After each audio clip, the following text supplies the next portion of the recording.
Ladies and gentlemen, welcome to another awesome, adventurous filled, mega awesome super video. You're watching Zero Division. We're going to play some Hearthstone. I want to talk today, do something a little different, I guess. I'm going to kind of ramble about some thoughts on game design. With my humble opinion as a gamer. So the focus of this video in general, while we play, will be on the idea of iterative game design versus, I guess, inventive game design would be a term for the other school of thought, if you will. So iterative game design is like the Call of Duties, the Battlefields, the Halo series to a degree. And I feel like that's a very common way to design games these days. Game developers tend to, they find a set formula that works and they just kind of stick with it, and not a whole lot changes from game 1 to game 2. And the game stays the same. Call of Duty is a perfect example. Every year there's a new Call of Duty pretty much. Every year it's exactly the same game. Different perks, different maps. Even the guns are pretty much the same each time. The way the gameplay works is the same. There's no real advancement. And at the end of the day, you could really have just not made a new Call of Duty, updated the graphics engine, and called it a day. Flipped in some new maps. But, game developers can't do that because then they can't charge you as much money for the product. The other school of thought is the idea of inventive game design, where, you're on the verge, you're looking for the new formulas that work. And personally, I tend to feel that iterative game design is kind of a cop-out. Like, I can't buy Call of Duty games anymore because they're just the same game every game, and I feel as though I just can't spend my money on it anymore. I enjoy the Call of Duty games. I played quite a bit of them while I was still buying them. But I can't anymore because they're the same game. Now, the thing that wars with me internally is games like Diablo 3. So I loved Diablo 2. I sunk hours and hours into it. And when Diablo 3 came out, realistically, looking at the product that we got, which Diablo 3 was a good game, I would never say that it's not a good game, but it wasn't the game that I wanted. I wanted Diablo 2 with new classes and a new storyline and more fun abilities. And that's not what we got. We got something completely different than Diablo 2. It was close enough to the original formula that it still felt like a Diablo game. But it wasn't what I wanted out of the Diablo series. And I've spent a lot of time thinking about this. Why it is that I can be so mad at Call of Duty, but mad at Blizzard for trying to do something different with their game. And I think what it comes down to is timing. So StarCraft, keeping with the theme of Blizzard, is another great way to look at this. StarCraft 2 rather, it is actually a fairly iterative game. It's pretty much StarCraft, but they polished out the features. They threw in some new units. They tried a few new things, but the core game is pretty much the same. You play it in the same way. The races are the same. It just kind of works out.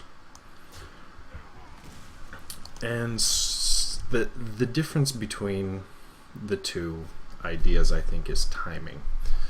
So I feel as though if you're going to release a new game every year, every 2 years, or every year and a half, or whatever schedule, Call of Duty and the Madden games and Battlefield and the countless other games that do this, I feel as though you need to have more inventive game design. Whereas if you let the game live its lifespan, like Diablo 2 got years and years of play from people, I feel like at that point a more iterative approach is necessary. I feel like that's what you need to do at that point. But I also feel like that's a really poor way of looking at things from a gamer standpoint. It's the heart wants what the heart wants, if you will, but at the same time, game development won't go anywhere if game developers don't actually start developing, And that's a problem. We will get stagnant. Things will start to come to an end. And I kind of feel like, aside from indie games recently, there haven't actually been a lot of new games that I've been excited about. And I think this failure in game design philosophy is really what it's coming down to for me. Oh geez, we are getting slaughtered this game, aren't we? So yeah, I feel like we need to encourage developers to push the envelope a little bit more,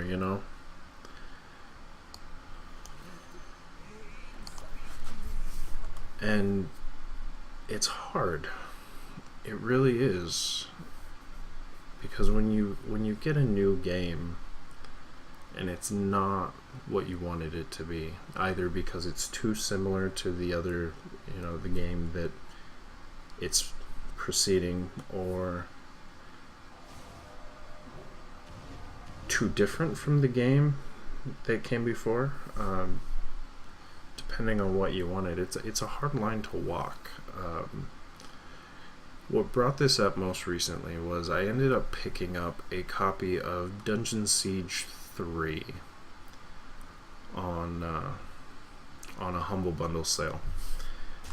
And I absolutely loved Dungeon Siege 1, and Dungeon Siege 2 was a fantastic continuation of it. And then Dungeon Siege 3 didn't even feel like it was a part of the Dungeon Siege series. Like, realistically, if you didn't know that it was a Dungeon Siege,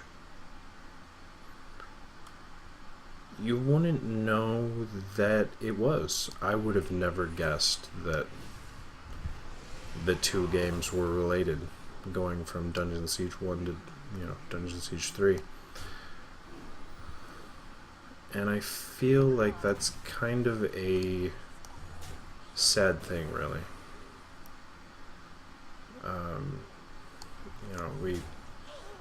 We want games to be different, but at the same time, we definitely want them to have at least some familiarity. We're going to go for broke here. I don't see us winning this game. In fact, giving him those was probably a terrible idea. Yeah, we lost.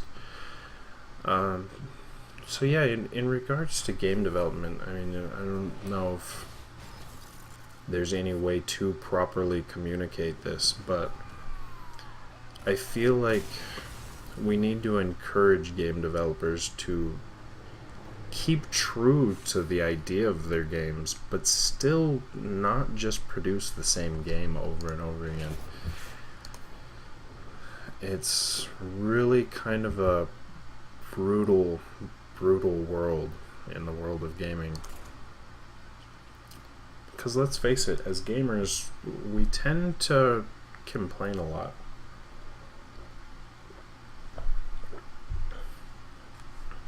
And in the gaming world, the primary advertising method is it's things like Twitter, Facebook. Word of mouth is king in the world of gaming. And I feel like we need to get better as a whole of not judging things based on how, our initial reactions, and try to be more accepting of changes. But at the same time, we need to make sure people know that we want the core experience to stay pure. And maybe what I'm really saying is that there's just no pleasing us in general, and we're doomed to, eventually run out of games that we like, and the world's gonna end, and we should all just go outside and, ride a bike or something. I don't know. I lost my train of thought here. It's late. I apologize. I'm rambling. My point being is I want something new. I think what I'm really getting at is if you're going to make a new game, if you're going to, throw away the old formula and really make a new game, which is fantastic. We want that to happen. Maybe don't connect it to your original IP. Don't try to sell the game based off the merit of the IP itself.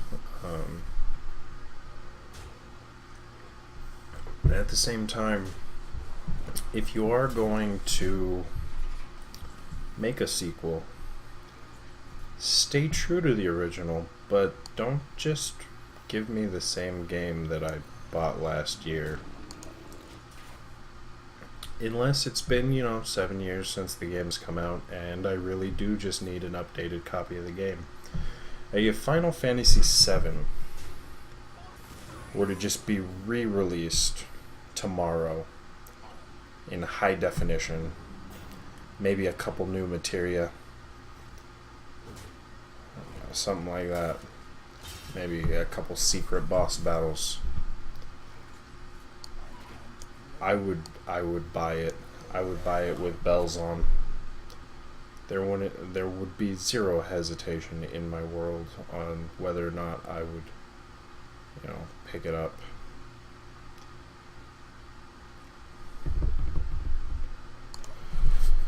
So, yeah, that's me rambling. And we managed to ramble for all of 13 minutes. Which means I have an entire video where I have absolutely nothing of any importance to say.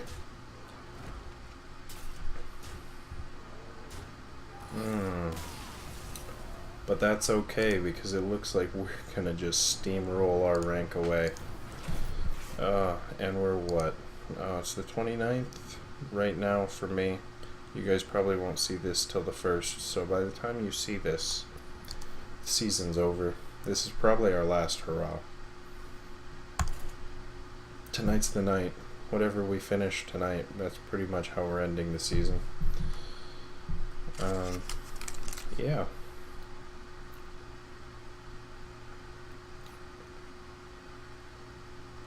In other news, I got a new book today.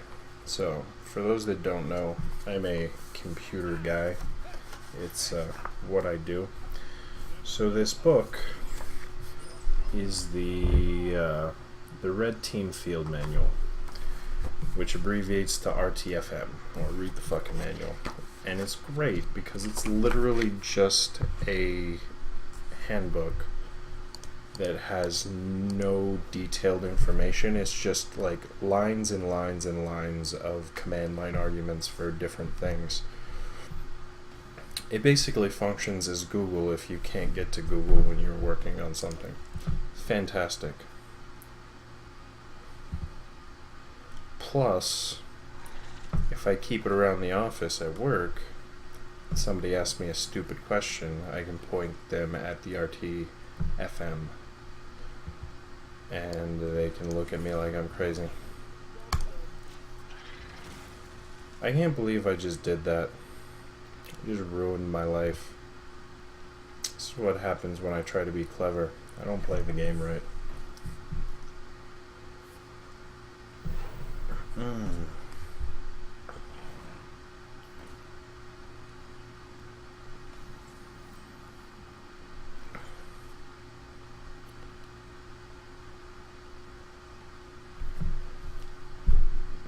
I think we cold light now. We've already screwed the pooch, kinda. May as well dance the dance, if you will. Maybe the cold light will at least buy us a turn of damage.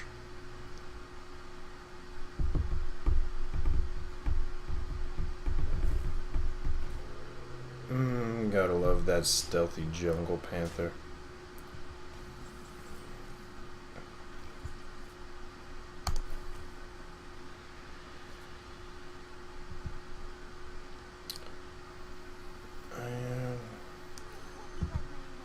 We will maintain.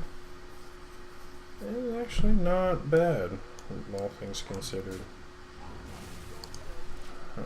It's not the way we wanted to play, but yeah, we're doing alright.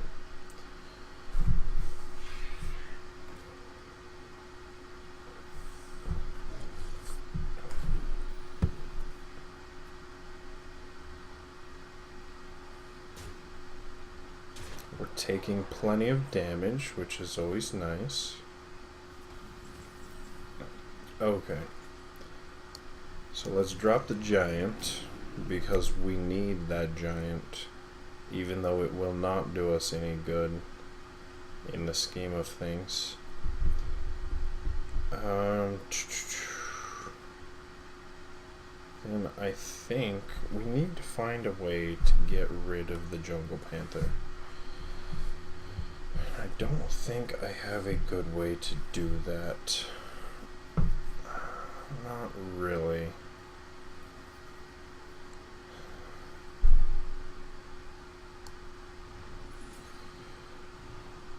I can do this, but I don't like it.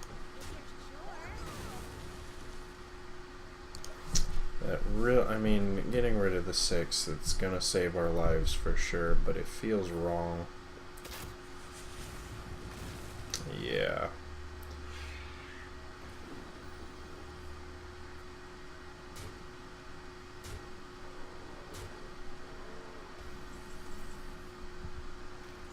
Of course, now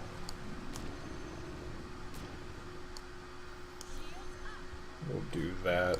Maybe that'll help us survive a little bit.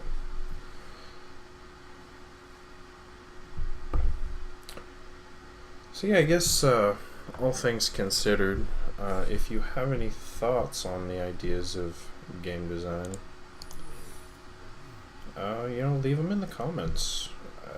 I'd love to. Oh, that hurts. Hurts a lot. Yeah, I'd love to. I'd love to hear them.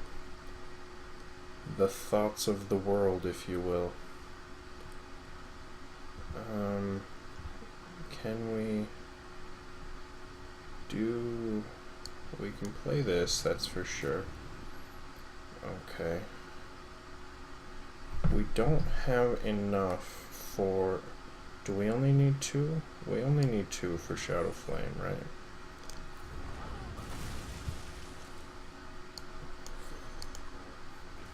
We have to survive the hero power. And vaporize, explosive? No, okay. Well, we lost then because of that. So we'll let him kill us. Yep. And that, as they say, is that. Normally I'd play another match, but you know, my whole point of this was to ramble for a while, and I've done that. So, you know, let me know. Let me know your thoughts. Let's spark up an open discussion, if you will, because discussion is good. Get your grandparents involved. Have them sign on to the interwebs and do the YouTubes and the face pages and the my books. And yeah, we'll see you next time.